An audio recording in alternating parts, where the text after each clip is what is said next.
Absolutely. Callaloo is really the premier journal for African diaspora literary studies and cultural studies, basically. Charles Rowell is the founder of Callaloo, and more than 36 years ago, he founded it to talk about pretty much the culture that Black people have made wherever they've landed, so literally around the world. So that is the context of this journal, is cultural studies and literary studies.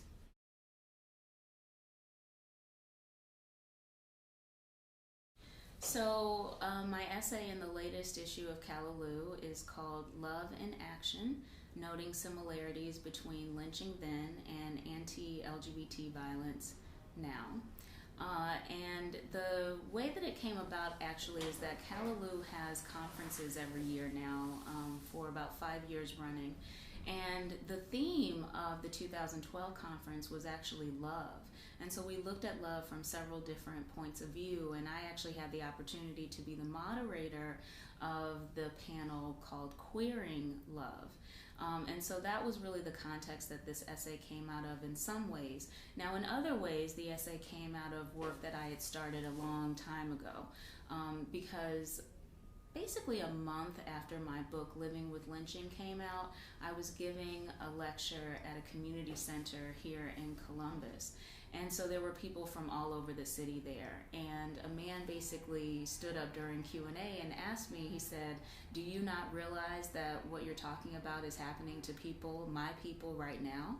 And I was like, no, what do you mean?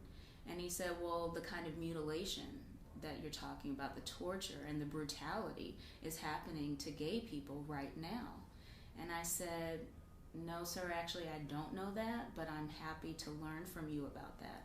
And so he ended up sending me article after article, newspaper story after newspaper story for a couple weeks. And that is really when the work started. So the fact that Callaloo was about love ended up being kind of a culmination of a longer journey I had been taking with that brutal material.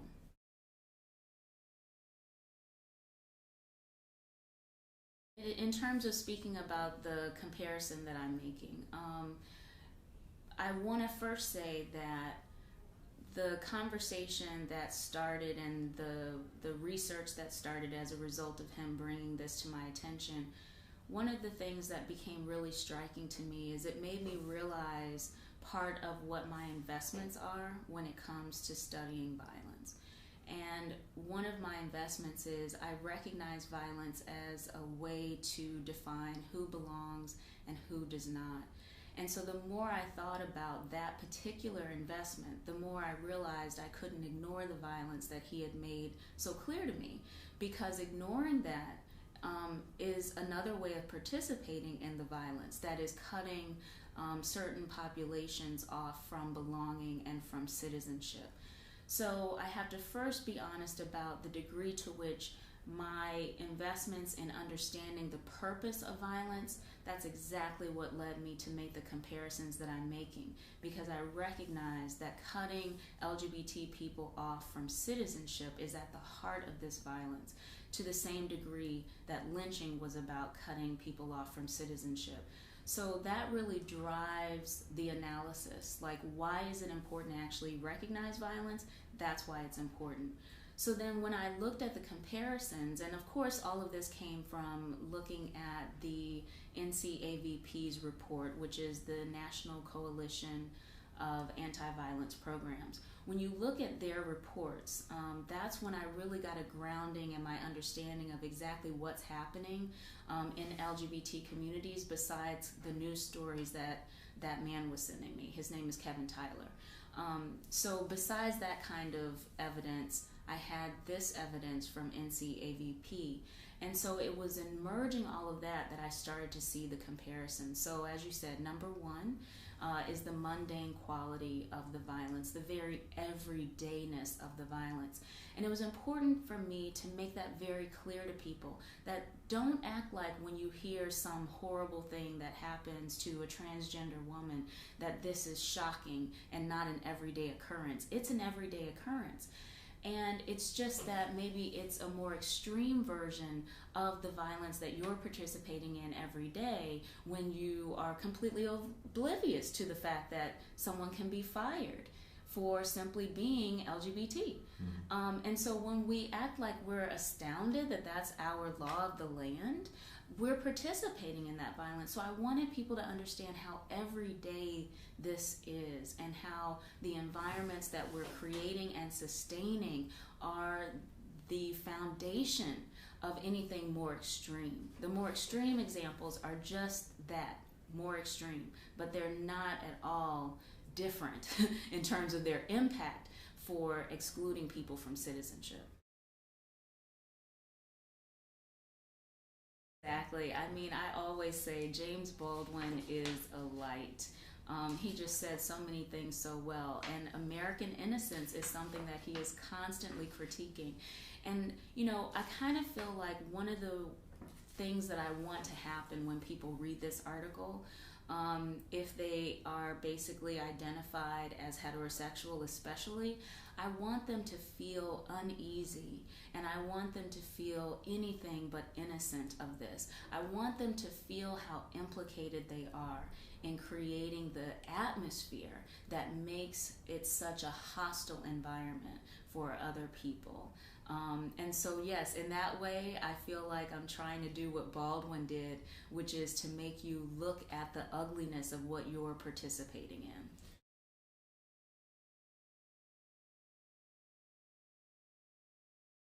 Yeah, and I think what's important about that, right, is that I'm really trying to put the spotlight on the environments that we create. So it's not so much about personal blame as it is about the fact that we have the power to make a different kind of environment. And if I can get you to face the truth about the environment that you're participating in, then you might take it upon yourself to change that environment. And so that's what I'm most interested in is the environments that we're all creating because we have the power to do something different. And so to feel, um, I feel like letting go of the innocence is partly about taking on the responsibility to actually do something, right? So I want people to feel uncomfortable as they read it, but not just for the sake of feeling uncomfortable, but so that they actually will want to change the environments that they're helping to create. So similarity number two is the response of authorities. And in that section, I'm really interested in having us again look at the kind of society that we have and who is it set up to protect and who is it set up to completely disregard and in fact inflict unnecessary violence on. So in that section, really, you know, the comparison comes from the fact that police throughout the history for African Americans have not been a source of protection, but in fact very often are the perpetrators of the violence that they experience. And we find the same is absolutely true for LGBT communities as well. But there's also really clear findings around what teachers, administrators are doing. And I also, that's the section in which I look more closely at some of the legal scholarship and really start looking at what kinds of laws we have on the books or don't have on the books. And furthermore, what kinds of defenses can people use when they kill someone?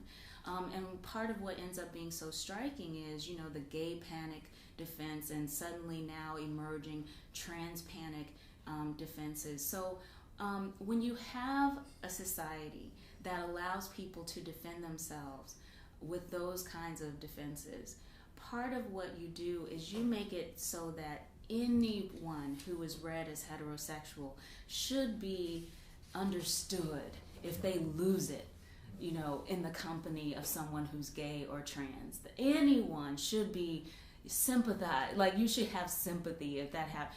And that is a really dangerous kind of environment, but that's the environment we're living in. And so I want people to face that truth of this is the reality that we're creating, and it's being confirmed from courthouses on down to bullies at school who are then, you know, protected more than their victims are.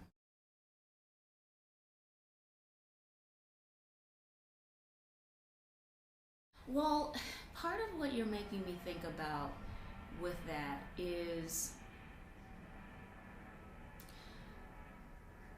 what I would hope, especially around the bullying question, is that what we're able to do is to recognize the degree to which the environment actually affirms and bolsters certain people, right? So I'm always less interested in someone being disadvantaged, right, in an environment. I'm much more interested in who's at an advantage in this environment. And so what I hope, because even as I hear myself speaking in terms of, who's going to be protected versus not, even that language has me thinking that the focus is on the wrong place, because really it's about, well, who's being affirmed and who's not. Not simply protected, but actually affirmed and given a certain kind of license. And those are the places where I want us to put our attention. Our environment is giving license to certain people and is affirming certain people to the detriment of others. And that's where I would hope some of what I'm doing in the essay in terms of shining a light on environment will force us to deal with.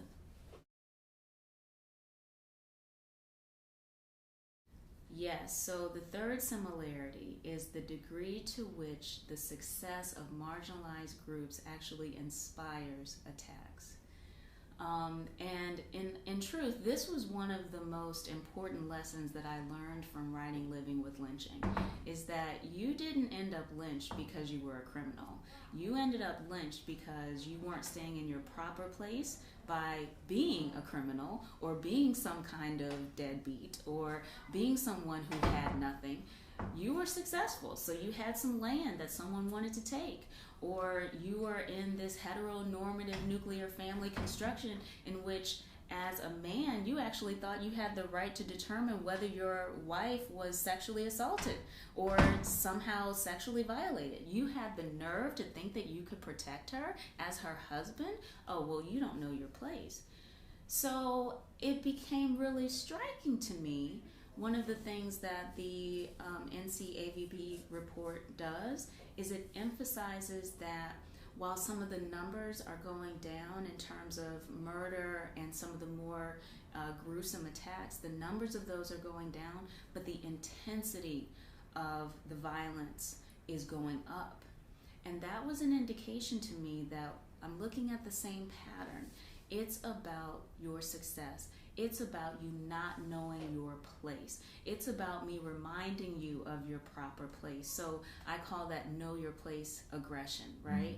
And to my mind, know your place aggression comes in a whole range of forms. That's why it's aggression, right? Not necessarily using the word violence there, but that there's aggression. So whether it's some kind of microaggression on up to murder, it's all about knowing your place. And so it seems to me very clear that the same way that lynching was about trying to put Black people back in their place, a lot of this violence, especially as it gets more intense and gruesome against LGBT communities, is about reminding them of their proper place.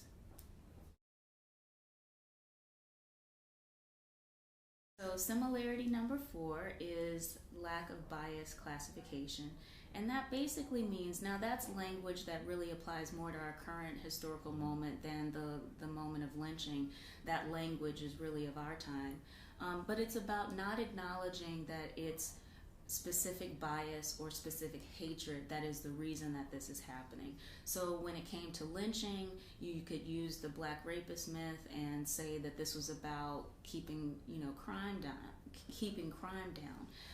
And today, it's just the easiest thing in the world to say, well, this wasn't about them being gay, no matter what the circumstance is. And so one of the things that I find striking is the degree to which, as a society, we're invested in playing innocent, playing ignorant. We know that this is a society that is very anti-LGBT, and yet we want the power or the flexibility to say, oh, that didn't have anything to do with that. We do the same thing around race. Oh, you're just overreacting. That didn't have anything to do with race. So, the degree to which we're invested in that kind of power to disregard the context out of which this aggression comes, that is something I want us to look at. I want us to really look at that and think about the degree to which we participate in that, and think about that participation as a kind of aggression that is about erasing other people's experiences and doing violence to them.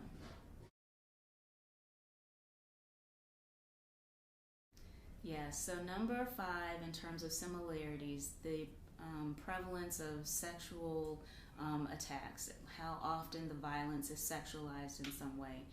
And there I'm interested in having us deal with the degree to which lynching was always sexualized violence. So if you're a person who understands in some vague way that maybe lynching wasn't a good thing, then part of what you have to understand is that it was always also linked to sexualized ideas, like whether it's that black people are pathological sexually, or that the violence itself included things like castration and rape.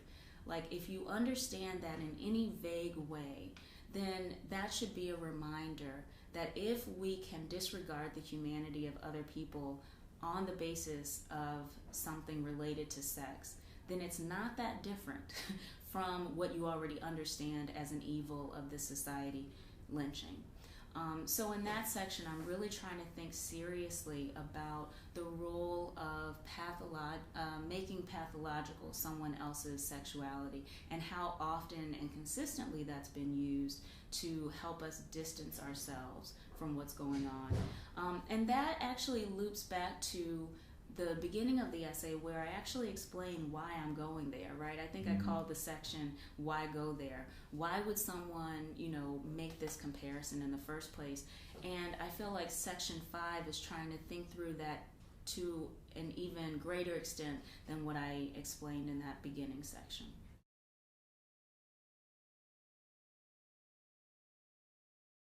There's no doubt in my mind that I probably wouldn't have written this if I didn't know violence so well. Yeah, there's no question. And I think it was also realizing, again, for me, one of those big connections is realizing how much it was success that made you a target. If I hadn't really gotten that, and frankly, you can read a lot of scholarship on lynching and racial violence and not get that. And so it was really that insight that helped me to see what's going on in our current historical moment around these issues. Because there are so many ways in which you can say, well, look at all the strides that they're making. And even the Supreme Court made those kinds of arguments. Well, the polls show that you're just incredibly accepted. How dare you expect to be protected by us, right? And so that kind of success, apparent success, when you understand that that also comes with aggression, then you understand that the so-called success shouldn't throw you off the scent of these rigid lines to determine who belongs and who does not. That in fact, what looks like success, according to those Supreme Court justices in that moment, is actually what's being used to deflect your attention from how much violence is being visited upon these communities at the very moment that they're saying that.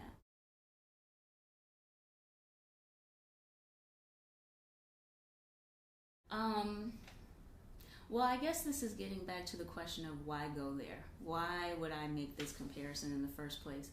And it seems really important to me that we start facing how we've rewritten history. So anytime, it seems to me, anytime someone says civil rights versus gay rights, anytime that is even uttered, there is a radical rewriting of history going on that is a real problem, right? On the one hand, it takes away from the civil rights movement and pretends that it's just in the past tense. It also makes the civil rights movement seem like something that's somehow sanitized, that it's really about hoses and dogs being sicked on people, when in fact there was a lot more going on and continues to go on in terms of civil rights. And so then when people say gay rights, and what they really mean is marriage equality, part of what they're doing is erasing Black and brown voices, because the queer communities of color have always, mobilized around issues that are way broader than marriage equality. So there's a certain kind of rewriting and erasure going on in that way. So anytime we do civil rights versus gay rights, we're not understanding civil rights more broadly, and we're not understanding gay rights, and we're not understanding rights in general, and we're not understanding citizenship, and we're not understanding the country we're actually living in.